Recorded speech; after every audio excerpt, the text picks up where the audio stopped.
En algún rincón de Japón, entre el vapor, la madera y el humo, nace uno de los alimentos más extraordinarios del planeta, el katsuobushi. Su dureza supera a la de muchas maderas, y su elaboración, heredada de generación en generación, combina paciencia, fuego y fermentación. Detrás de cada bloque endurecido hay semanas de trabajo artesanal y siglos de tradición japonesa. Todo comienza en los muelles pesqueros, donde se seleccionan ejemplares de bonito listado, Katsugonus pelamis, un pez que puede alcanzar hasta 80 centímetros de longitud y pesar cerca de 20 kilogramos. Los compradores, entrenados durante años para reconocer la firmeza y el brillo de la carne congelada, examinan lote por lote antes de cerrar la compra. Una vez elegidos, 2.000 kilogramos de pescado son cargados en camiones apilados en entre sí para intentar mantener la cadena de frío por debajo de los menos 18 grados Celsius, temperatura necesaria para evitar la proliferación bacteriana. El trayecto hacia el taller artesanal puede tomar entre 1 y 2 horas, dependiendo de la distancia entre el puerto y la fábrica, y cada viaje representa una inversión que ronda los miles de dólares, ya que un solo camión puede transportar más de 1 tonelada de bonito congelado. Al llegar al taller, un equipo de operarios se organiza rápidamente para descargar el camión antes de que la temperatura ambiente afecte el producto. Los peces, todavía rígidos por la congelación, son lanzados directamente desde el camión a pequeños tanques de agua a temperatura controlada, generalmente entre 10 grados Celsius y 15 grados Celsius, donde permanecerán sumergidos durante varias horas. Este proceso de descongelación lenta es crucial. Un descongelado demasiado rápido o a temperatura ambiente favorecería el crecimiento bacteriano y comprometería la calidad de la carne. Los maestros artesanos calculan que, dependiendo del tamaño del pez, la descongelación completa puede tardar entre 4 y 6 horas. Una vez descongelados, los peces son retirados del agua y colocados sobre mesas de trabajo. Allí, el primer paso consiste en eliminar la cabeza, tarea que en algunos talleres se realiza con una sierra eléctrica capaz de cortar en segundos, mientras que otros, los maestros más tradicionales prefieren usar cuchillos largos y afilados, herederos de técnicas centenarias, para conservar el máximo control sobre el corte. Esta decisión no es menor. Un corte impreciso puede desperdiciar carne valiosa, y en un pez que puede rendir menos del 40% de su peso en producto final, cada gramo cuenta. Después de retirar la cabeza, los especialistas, conocidos en japonés como sakana shokunin, proceden a extraer las entrañas con movimientos rápidos y precisos, evitando que los jugos digestivos contaminen la carne circundante. Le siguen las aletas dorsal, pectoral y caudal, que se separan con cuchillos curvos diseñados específicamente para este tipo de despiece. El objetivo final de esta etapa es obtener 2 filetes grandes y limpios por cada pez, un proceso que en talleres experimentados no toma más de 2 a 3 minutos por ejemplar, gracias a años de práctica y a movimientos que se transmiten de maestro a aprendiz. Posteriormente llega uno de los pasos más delicados, la extracción de la espina dorsal. Con un cuchillo delgado y flexible, el especialista desliza la hoja pegada al hueso, separando la carne sin desperdiciar tejido. Finalmente, cada uno de los 2 filetes obtenidos se divide nuevamente en 2 partes, dando como resultado 4 piezas por pez, 2 lomos dorsales, llamados oira, y 2 ventrales, conocidos como kamebushi o mebushi, dependiendo de la región. Esta subdivisión permite un secado más uniforme y facilita el manejo de las piezas en las siguientes fases del proceso, que pueden extenderse por más de un mes antes de obtener el katsuobushi terminado. Las piezas ya cortadas se lavan cuidadosamente utilizando agua fría para eliminar restos de sangre y grasa superficial, un paso que también ayuda a mejorar el sabor final del producto, evitando notas amargas o rancias. Una vez limpias, se organizan con precisión sobre rejillas metálicas perforadas, diseñadas para permitir la circulación uniforme del calor y del agua en los procesos posteriores. Los operarios acomodan las piezas de manera que queden lo más parejo posible, evitando que queden encima unas de otras, ya que el contacto directo podría generar cocciones desiguales.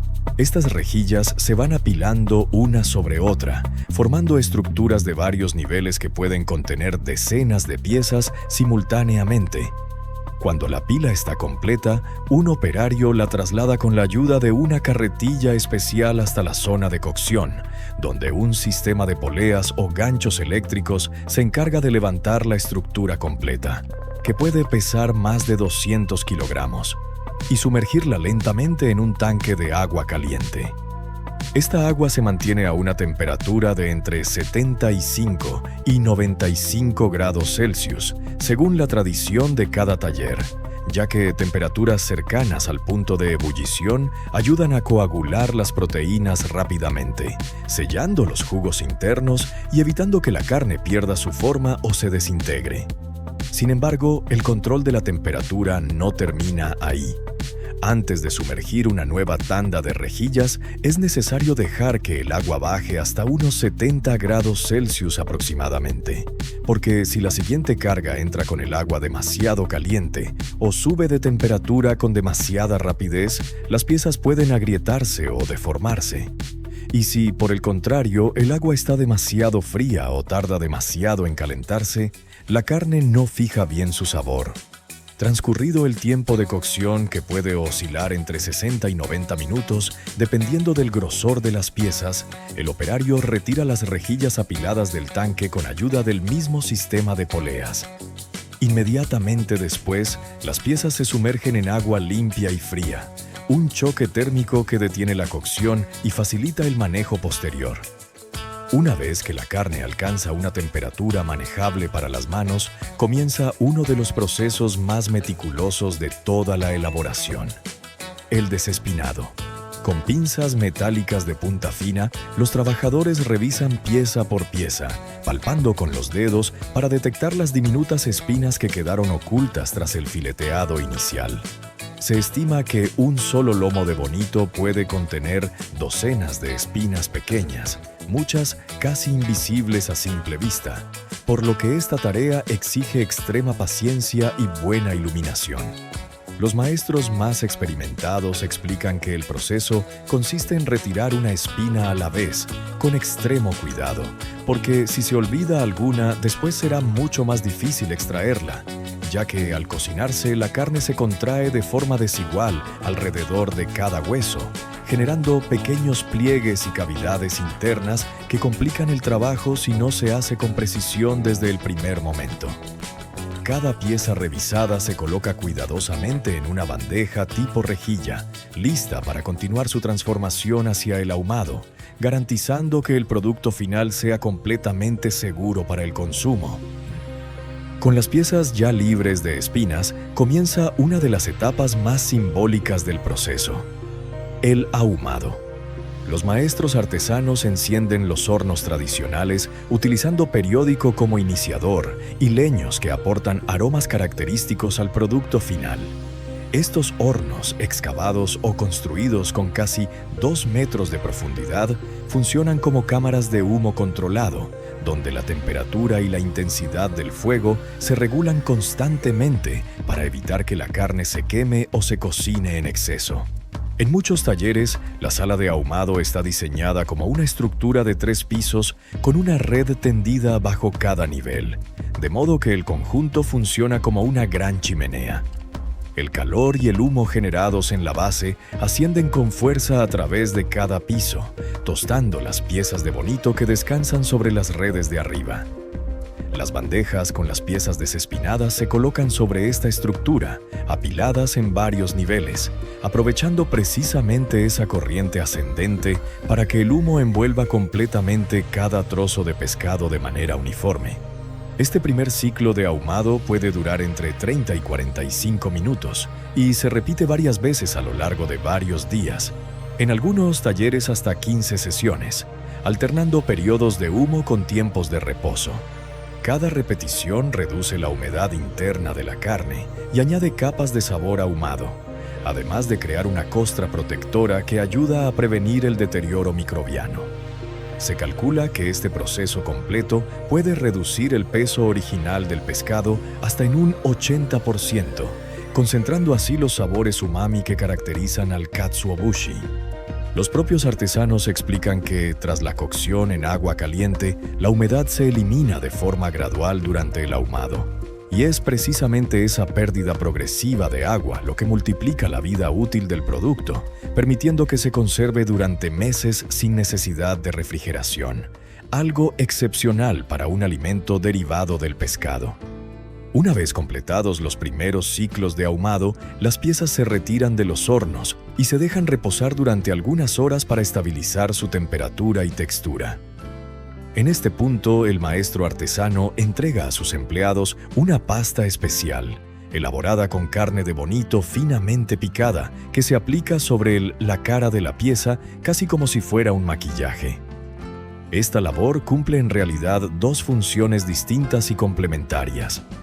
Por un lado, rellenar con una sustancia similar a la masilla los pequeños huecos que dejaron las espinas al ser retiradas.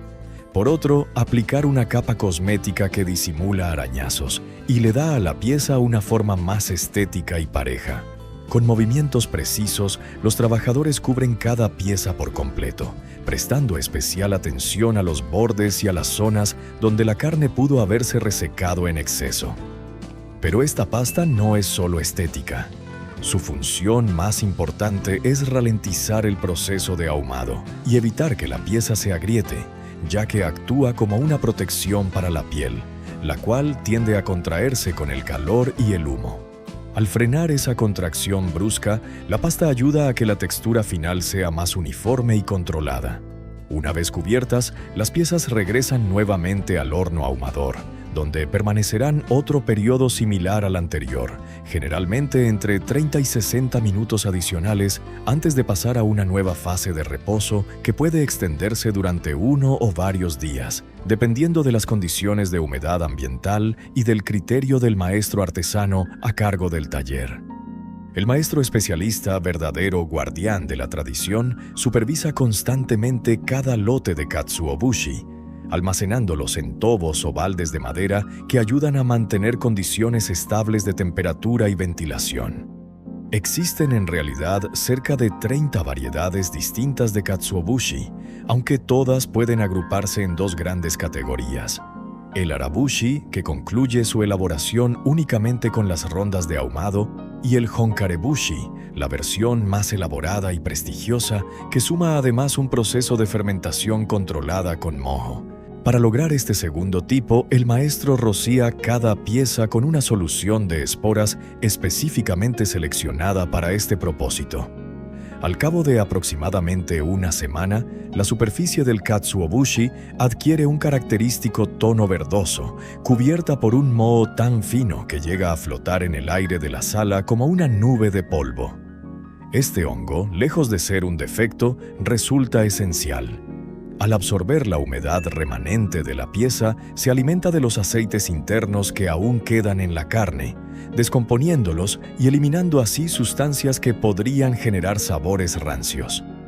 El resultado es un producto con un porcentaje de umami mucho más concentrado, ya que se depuran los componentes menos deseables sin perder los compuestos responsables del sabor.